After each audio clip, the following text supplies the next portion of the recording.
ரம்யா இங்க இருக்கா, தகவல் சொல்லிட்டீங்களா? சொல்லிட்டேம்மா. அம்மா. வந்துருவா. இதோ ஹாய் திவ்யா.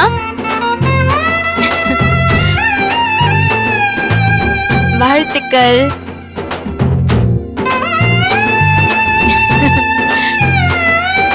ஐயோ, பாட்டிக்கு தான் ஒன்னும் புரியலன்னா அத்தைக்கும் ஒன்னும் புரியல. அத்தை, திவ்யாவுக்கு உடம்பு சரியில்லை, நீங்க என்ன ஸ்வீட் கொடுத்து பாராட்டுறீங்க?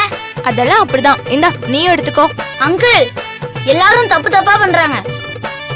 நீங்க திவ்யாவை ஹாஸ்பிட்டல் கூட்டி போனீங்களா? ஊசி போட்டீங்களா?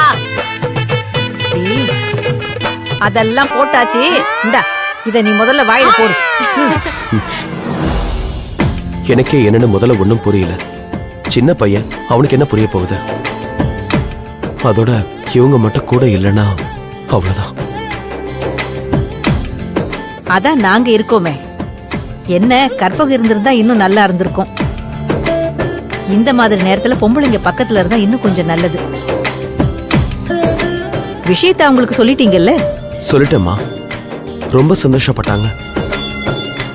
அதே சமயம் கூட இல்லையேன்னு ரொம்ப வருத்தமும் பட்டாங்க. பின்ன இருக்காதுங்களா? சின்னதுல இருந்து வளர்த்த குழந்தை இன்னைக்கு பெரியவளாயிட்டா. உலம் விருத்தி ஆயிடுச்சுங்கிற பூரிப்பு இருக்காதா என்ன? எனக்கு என்ன நடக்குதுன்னு ஒண்ணுமே புரியல. உனக்கு ஒன்னும் புரிய வேண்டாம். ஏ ரம்யா, இவனை முதல்ல உள்ள கூட்டிட்டு போ.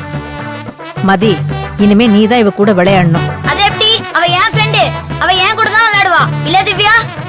சரிடா, நீயும் அவ கூட போ.